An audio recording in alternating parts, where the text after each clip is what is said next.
Salam, kita jumpa lagi dalam Sapaan Gembala. Sapaan firman Tuhan hari ini terambil dari Injil Lukas 24 ayat 35 sampai 48. Demikian firman Tuhan. Yesus menampakkan diri kepada semua murid. Lalu kedua orang itu pun menceritakan apa yang terjadi di tengah jalan dan bagaimana mereka mengenal Dia pada waktu Ia memecah-mecahkan roti. Dan sementara mereka bercakap-cakap tentang hal-hal itu, Yesus tiba-tiba berdiri di tengah-tengah mereka dan berkata kepada mereka, "Damai sejahtera bagi kamu." Mereka terkejut dan takut dan menyangka bahwa mereka melihat hantu. Akan tetapi Ia berkata kepada mereka, "Mengapa kamu terkejut? Dan apa sebabnya timbul keraguan-raguan di dalam hati kamu? Lihatlah tanganku dan kakiku. Aku sendirilah ini. Rabalah aku dan lihatlah. Karena hantu tidak ada daging dan tulangnya seperti yang kamu lihat ada padaku." Sambil berkata demikian, Ia memperlihatkan tangan dan kakinya kepada mereka. Dan ketika mereka belum percaya karena girangnya dan masih heran, berkatalah Ia kepada mereka, "Adakah padamu makanan di sini?" Lalu mereka memberikan kepadanya sepotong ikan goreng. Ia mengambilnya dan memakannya di depan mata mereka. Ia berkata kepada mereka, "Inilah perkataanku yang telah kukatakan kepadamu ketika aku masih bersama-sama dengan kamu, yakni bahwa harus digenapi semua yang ada tertulis tentang aku dalam kitab Taurat Musa dan kitab Nabi-Nabi dan kitab Mazmur." Lalu Ia membuka pikiran mereka sehingga mereka mengerti kitab suci. Katanya kepada mereka, "Ada tertulis demikian, Mesias harus menderita dan bangkit dari antara orang mati pada hari yang ketiga. Dan lagi, dalam namanya berita tentang pertobatan dan pengampunan dosa harus disampaikan kepada segala bangsa, mulai dari Yerusalem. Kamu adalah saksi dari semuanya ini."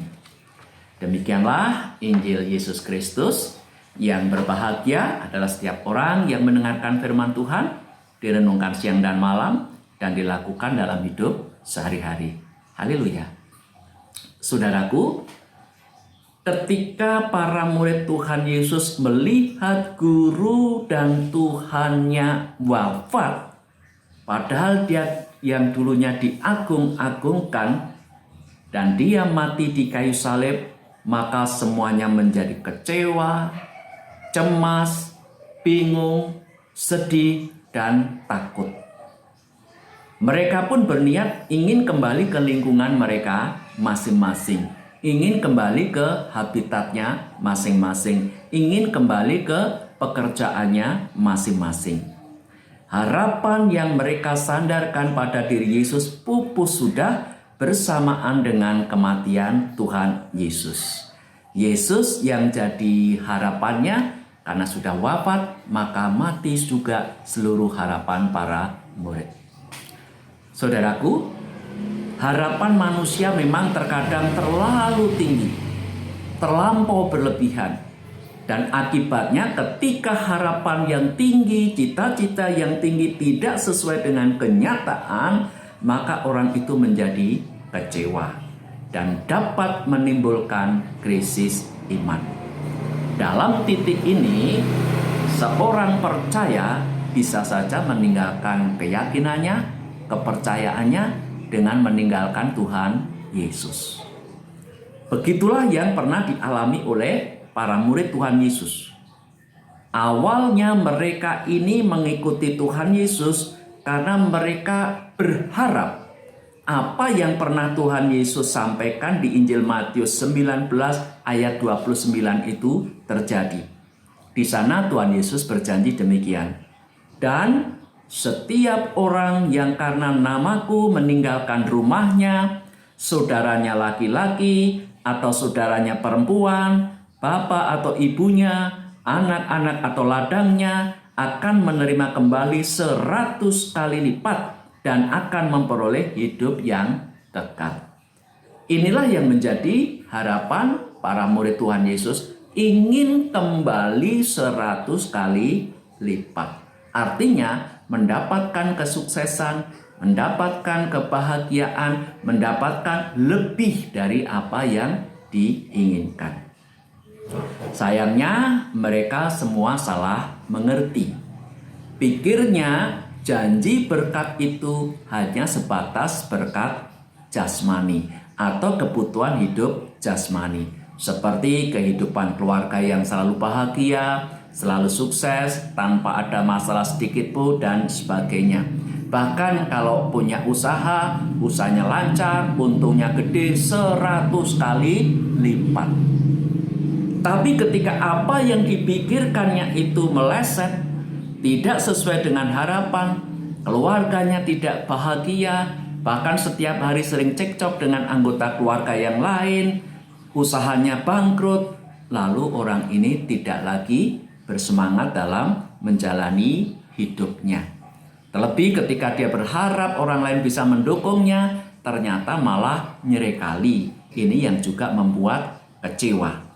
Dan dalam titik ini orang bisa mutung lalu meninggalkan keyakinannya, meninggalkan Tuhan.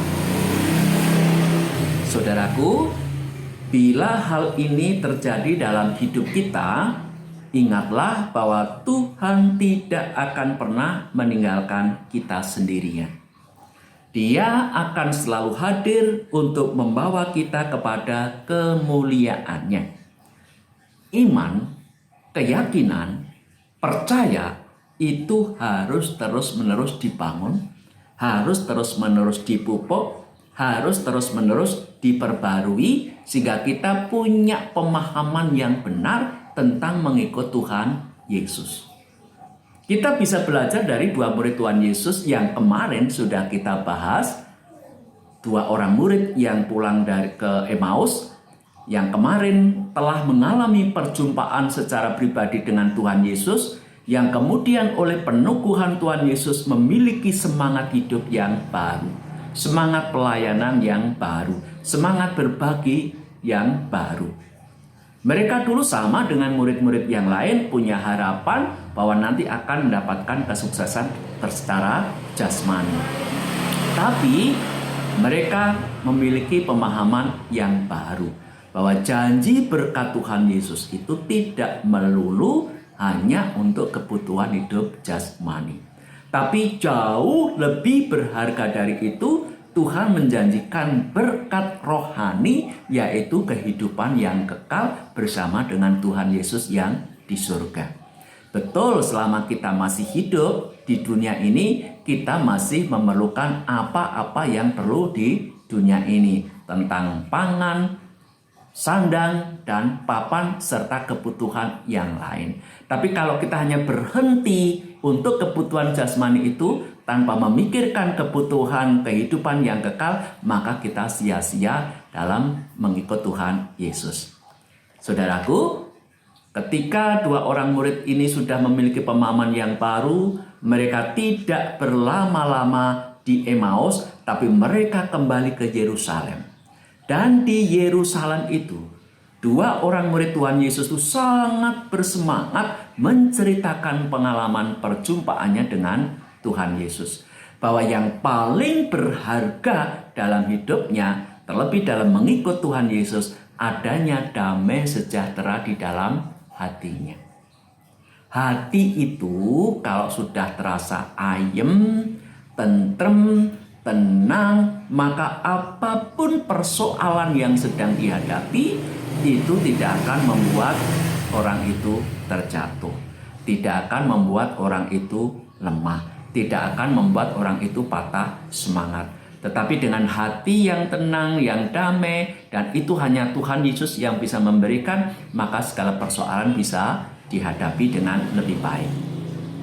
Para murid di Yerusalem ini pun yang lainnya juga bersemangat saling berbagi, menceritakan pengalaman perjumpaan masing-masing.